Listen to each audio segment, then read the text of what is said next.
बोलेंगे तो उसको कैसा लगेगा।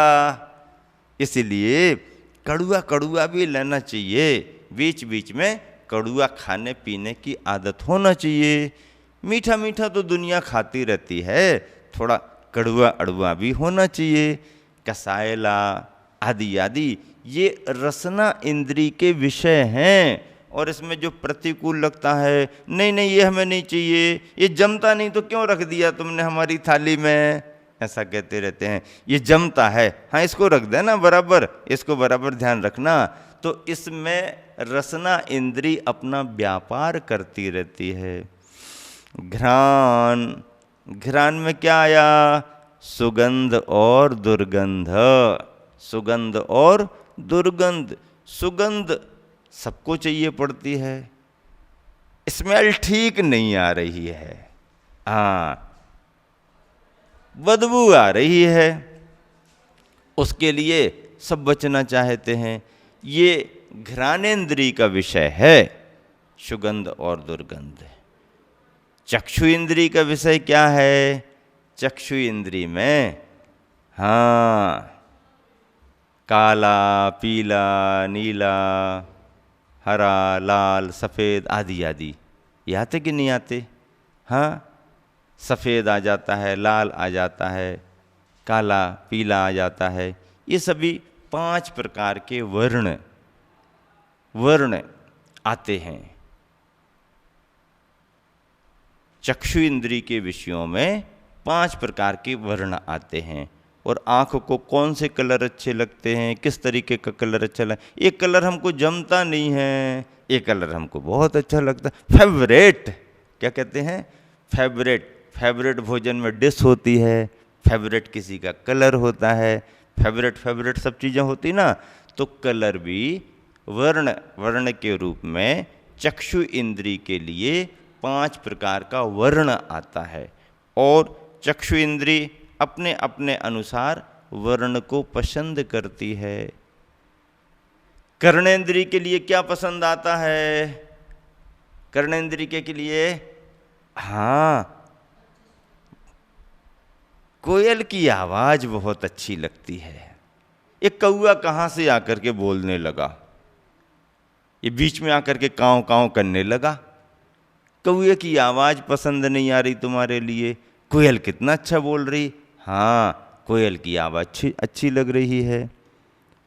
और फिर अरे ये गधा कहाँ से बोल पड़ा है, क्या कहते हैं गधा कहाँ से बोल पड़ा। अरे भाई उसकी भी अपनी आवाज़ है, उसका भी अपना स्वर है, तुम्हें पसंद नहीं है तो क्या हुआ, वो अपने नाम कर्म के हिसाब से तो करेगा।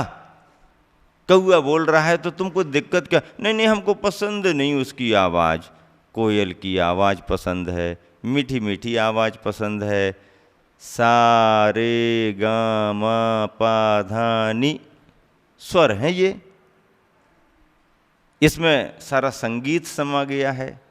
मूक माटी में गुरुवर आचार्य श्री ने स्वरों की बहुत अच्छी व्याख्या की है, संगीत की बहुत अच्छी व्याख्या की है। सा रे गा मा पा धा नी ये स्वर हैं। स्वरों में अपने अपने उपादान के अनुसार अपने अपने जीवों के लिए कर्णेंद्रिय के माध्यम से कोई स्वर पसंद आते हैं, कोई नहीं आते हैं।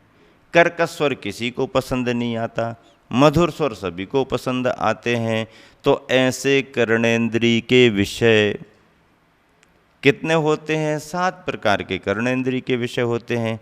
स्पर्शन के 8, रसना के 5, घ्राण के 2, चक्षु के 5, कर्ण के 7, इस तरह कितने हो गए, ये हो गए 5 इंद्रियों के 27।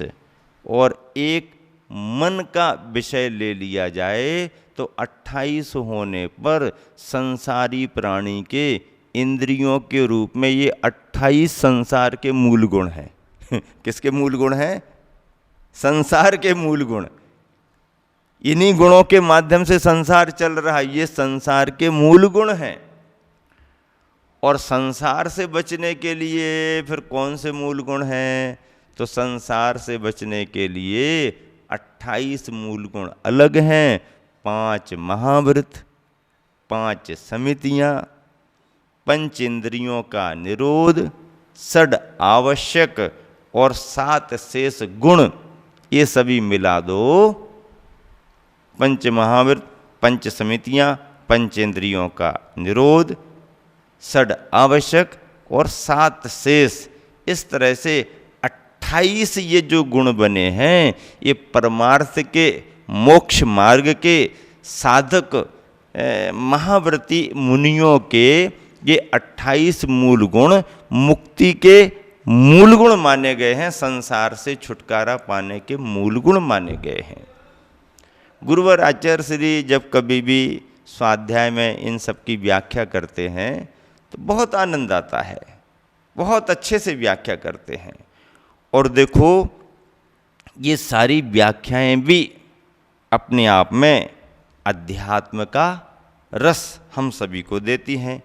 गुरुवर आचार्य श्री कह रहे हैं कि इंद्रियों की प्रवृत्ति होने से विषयों की प्राप्ति होती है और फिर उससे क्रोधादि कसाएं उत्पन्न होती हैं और उससे फिर कर्म बंध होता है। कसाय के परिणामों से कर्म का बंध होता है और कर्म बंध होने से फिर गति मिलती है और गति से शरीर धारण करना पड़ता है और जब शरीर धारण होता है तो उस देह में इंद्रियां आती हैं, फिर इंद्रियां अपने विषय व्यापार की ओर जाती हैं। वह एक क्रम, वह एक चैन जो चली आ रही है अनादि से, वह चलती जा रही। इसे गुरुवर आचार्य श्री ने पद्यानुवाद में बहुत अच्छे तरीके से लिखा, ज्यों ही इंद्री सचेत होती विषयों का वश ग्रहण हुआ, ज्यों ही इंद्रिय सचेत होती विषयों का बस ग्रहण हुआ, कसाय जगती क्रोधादिक फिर विधि बंधन का वरण हुआ। विधि बंधन से गति मिलती है, देखो क्रम बना, विधि बंधन से गति मिलती है, गति से काया मिलती है। विधि बंधन से गति मिलती है, गति से काया मिलती है। काया में फिर नई इंद्रियां, नई खिड़कियां खुलती हैं। काया में फिर नई इंद्रियां, नई खिड़कियां खुलती हैं। ज्यों ही इंद्री सचेत होती विषयों का बस ग्रहण हुआ, कसाय जगती क्रोधादिक फिर विधि बंधन, कर्म के बंधन शुरू हो जाते हैं और विधि बंधन से गति मिलती है, गति से काया शरीर मिलती है और काया में फिर नई इंद्रियां, नई खिड़कियां, बाहर झांकने के लिए, देखने के लिए, आने जाने के लिए इनका खुलना शुरू हो जाता है। फिर आगे क्या होता है, गुरुवर आचार्य श्री अगली नीति में कह रहे हैं, पूर्वानुवृत्तिस्तु पुनश्चिरेयम्, पूर्वानुवृत्तिस्तु पुनश्चिरेयम्, परंपरा वा तरुबीजवृत्तिः, बीजे विदग्धे न तरो प्रसूति, दान्तेषु खेषु स्वत आत्मसिद्धि। बहुत बढ़िया, अनुभव से, अनुभव सिद्ध ये सभी पंक्तियां हैं। पुनः फिर आगे क्या होता है, तो यह जीव चिरकाल से आई पूर्व का अनुसरण करने वाली परिपाटी, चिरकाल से आई जो पूर्व का अनुसरण करने वाली परिपाटी। पूर्व का अनुसरण क्या है, जीव के अंदर राग द्वेष होता है, राग द्वेष से कर्म का बंध होता है, कर्म के बंध से शरीर धारण करना पड़ता है, शरीर में इंद्रियां आती हैं, इंद्रियां विषयों का व्यापार करती हैं, उन विषयों के व्यापार में राग द्वेष होता है, राग द्वेष से नए कर्म का बंध होता है, नए कर्म, ये जो चैन श्रृंखला चल रही है ये पूर्वानुवृत्ति है, क्रम चला ही आ रहा है। कर्म का भंग हुआ ही नहीं आज तक। कर्म का भंग कब होता है? जब यह भव्य आत्मा केवल ज्ञान पा करके निर्वाण पद को प्राप्त होती है, तब इस संसार के क्रम का अंत होता है। आदिनाथ भगवान को जिस समय निर्वाण हुआ, तो उस निर्वाण के पहले पहले पहले पहले अनादि प्रवाह में उनका भी यही कर्म चलता रहा। महावीर भगवान का जब निर्वाण हुआ, तो महावीर भगवान की महावीर की पर्याय के पहले पहले पहले पहले पहले यही क्रम चलता रहा। चाहे महापुरुष हो, चाहे शलाका पुरुष हो, तीर्थंकर, चाहे सामान्य जन कोई भी क्यों ना हो, सभी के निर्वाण के पहले पहले तक के यही क्रम चलते आ रहे, चलते आ रहे, चलते आ रहे। दीक्षा ले ली, संयम आ गया, उत्कृष्ट साधना शुद्धोपयोग में लीन होने लगे, बाह्य अभ्यंतर तपों को तपने लगे, बहुत अच्छी बात है। शुद्धोपयोग की उत्कृष्टता से घातिया कर्म नष्ट हो रहे, केवल ज्ञान हो रहा, बहुत अच्छी बात है। निर्वाण पद पा लिया, बहुत अच्छी बात। लेकिन इन सब के पहले तो वही क्रम वही क्रम वही क्रम वही क्रम, चार गतियों में यहाँ वहाँ यहाँ वहाँ, ये पूर्वानुवृत्ति है जो प्रत्येक जीव के साथ लगी हुई है। इस क्रम को कैसे बंद करें, इस क्रम को कैसे तोड़ें?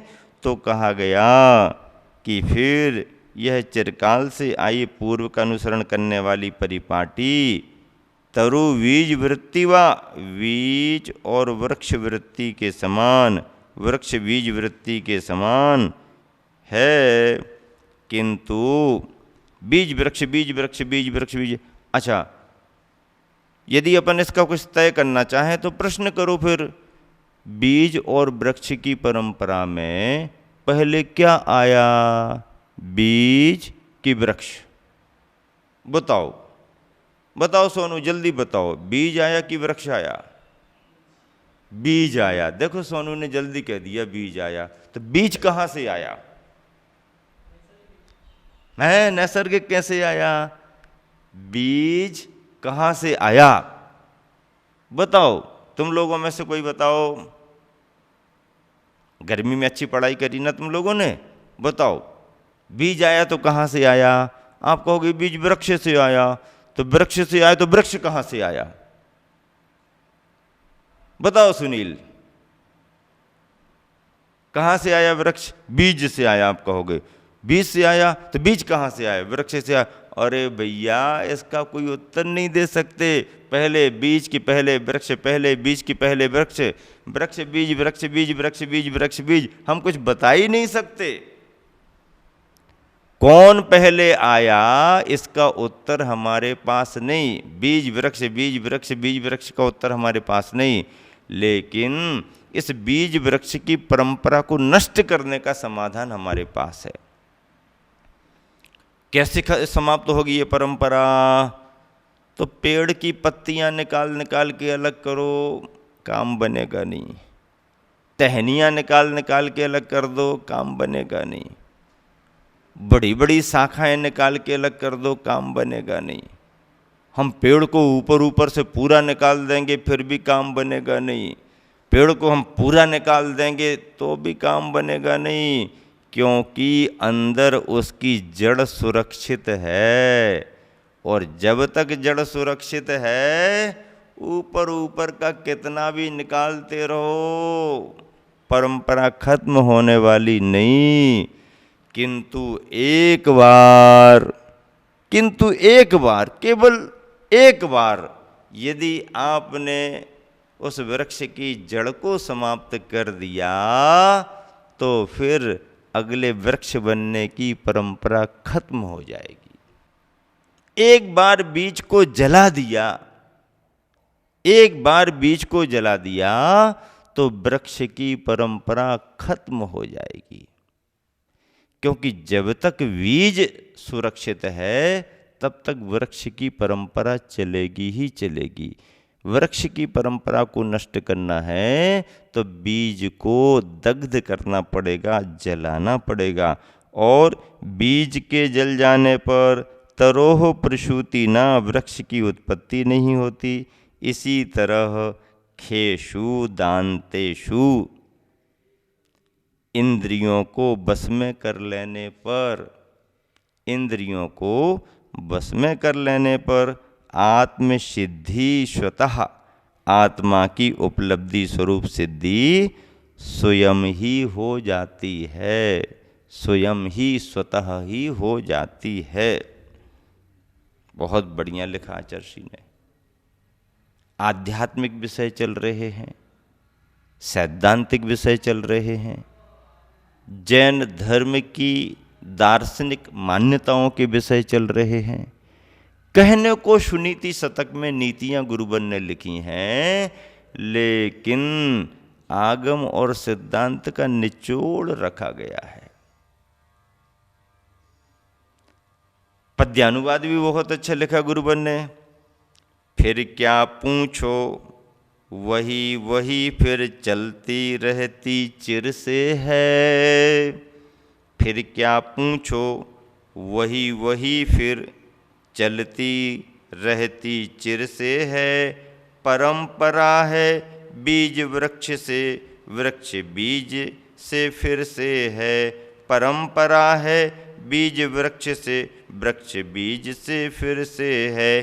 किंतु बीज को दग्ध करो तो, किंतु बीज को दग्ध यानी जला दो, किंतु बीज को दग्ध करो तो वृक्ष कहाँ फिर जिएगा, वृक्ष कहाँ फिर जिएगा, कहाँ जी पाएगा। जीती इंद्री यदि तुमने तो, जीती इंद्री यदि तुमने तो शांति सुधा चिर पिएगा। फिर शांति का अमृत, शांति का अमृत पियो। किसको मिलता है शांति का अमृत? जितेंद्रियों को मिलता है। जितेंद्री कौन होते हैं? जो इंद्रियों को जीतने वाले होते हैं। जिनेंद्र का हम स्मरण क्यों करते हैं? क्योंकि वह जिन कहलाते हैं, जिनेंद्र कहलाते हैं। जय बोलो समता जगन्मणि महाराज की जय। नमस्ते महाराज। चलो चलो।